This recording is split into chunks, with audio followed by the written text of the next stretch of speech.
Chinnaswamy stadium ಬಳಿ ಕಾಲ್ತುಳಿತ ಪ್ರಕರಣಕ್ಕೆ ಸಂಬಂಧಪಟ್ಟಂತೆ ಅಮಾನತಾದ IPS ಅಧಿಕಾರಿಗಳ ವಿಚಾರಣೆ ಮುಂದುವರಿತಾರೆ.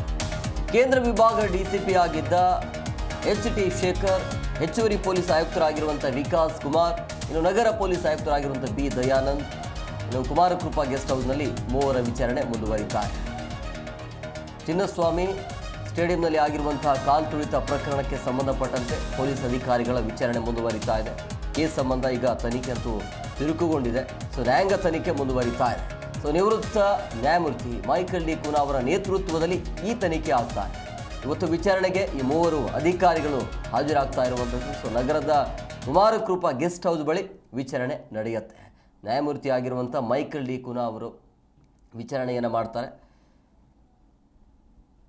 ಪ್ರಮುಖವಾಗಿ 11 ಜನ ಏನು ಪ್ರಾಣವನ್ನು ಕಳೆದುಕೊಂಡಿದ್ರಲ್ಲ, ಇದರ ಯಾರು ತಪ್ಪು ಅನ್ನೋದು ಇದುವರೆಗೂ ಕೂಡ ಕ್ಲಾರಿಟಿ ಸಿಗ್ತಾ ಇಲ್ಲ. ಯಾರು ಕೂಡ ಒಪ್ಕೊಳ್ಳೋಕೆ ರೆಡಿ ಇಲ್ಲ.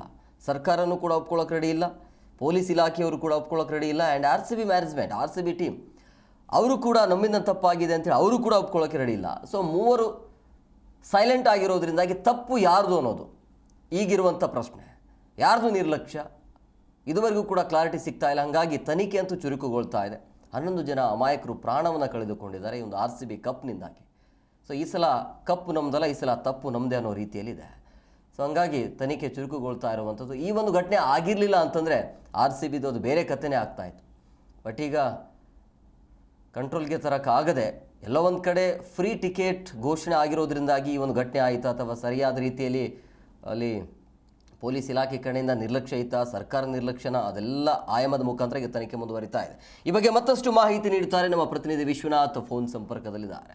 ವಿಶ್ವನಾಥ್, ಈಗ 3 ಅಧಿಕಾರಿಗಳ ವಿಚಾರಣೆ ಮುಂದುವರಿತಾ ಇದೆ. ಈ ತನಿಖೆ ಎಲ್ಲಿಯ ತನಕ ಹೋಗಬಹುದು, ಯಾವ ರೀತಿಯಾಗಿ ವಿಚಾರಣೆ ಆಗುತ್ತೆ ಅಂತ?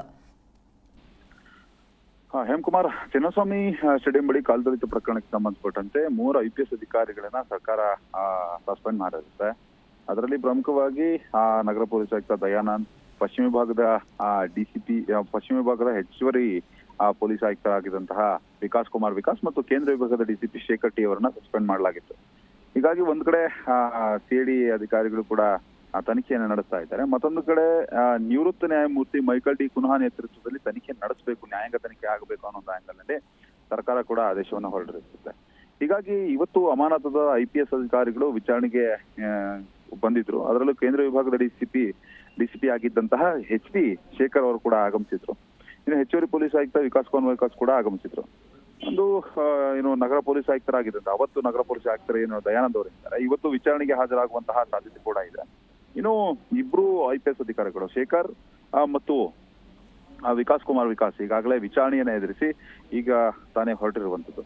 ಇನ್ನು ತನಿಖೆಯ ಸಂದರ್ಭದಲ್ಲಿ ಕೆಲವೊಂದು ಸೂಕ್ಷ್ಮವಾದಂತಹ ಪ್ರಶ್ನೆಗಳನ್ನ ನಿವೃತ್ತ ನ್ಯಾಯಮೂರ್ತಿಗಳು ಕೇಳಿದ್ದಾರೆ ಅನ್ನೋ ಮಾಹಿತಿ ಕೂಡ ಲಭ್ಯ ಆಗ್ತಾ ಇದೆ. ಅದರಲ್ಲಿ ಪ್ರಮುಖವಾಗಿ ಯಾವ ರೀತಿಯಾದಂತಹ ಪ್ರಿಪರೇಷನ್ ನಡೆಸಿದ್ರಿ, ಇದರಲ್ಲಿ ಪೊಲೀಸರ ಲೋಪದೋಷ ಇದೆಯಾ, ಅಥವಾ ಸರ್ಕಾರದ ಲೋಪದೋಷ ಇದೆಯಾ, ಅಥವಾ ನಿಮ್ಮ ಒಂದು ಪೊಲೀಸಗೊಂದು ಏನು ತನಿಖೆ ಇದ್ರ ಸ್ಟೇಡಿಯಂ ಬಳಿ ಕಂಪ್ಲೀಟ್ ಆಗಿ ಏನು ಒಂದು ಬಂದೋಬಸ್ತನ್ನ ಮಾಡ್ಕೊಳ್ಬೇಕಾಗಿತ್ತು, ಆ ಬಂದೋಬಸ್ತಲ್ಲಿ ಹೇಳುವುದು, ಅಥವಾ RCB ಮ್ಯಾನೇಜ್ಮೆಂಟ್ ಕಾರಣವಾ, KSA ಕಾರಣವಾ ಅನ್ನೋ ಒಂದು ಆಂಗಲ್ ನಲ್ಲಿ ಈಗಾಗಲೇ ಪೊಲೀಸರು ಕೂಡ ತಾವು ಮಾಡಿಕೊಂಡಿದ್ದಂತಹ ಭದ್ರತೆ ವಿಚಾರ ಆಗಿರ್ಬೋದು, ಮತ್ತು ಸರ್ಕಾರ ಕೊಟ್ಟಂತಹ ಸೂಚನೆಗಳಾಗಿರ್ಬೋದು, ಮತ್ತು KSA ಜೊತೆಗೆ ಏನು ಕಮ್ಯುನಿಕೇಶನ್ ಆಗಿತ್ತು ಅದೆಲ್ಲವನ್ನು ಕೂಡ ಕಂಪ್ಲೀಟ್ ಆಗಿ ಹೇಳುವಂತಹ ಕೆಲಸವನ್ನ ಅಧಿಕಾರಿಗಳು ಮಾಡಿದ್ದಾರೆ.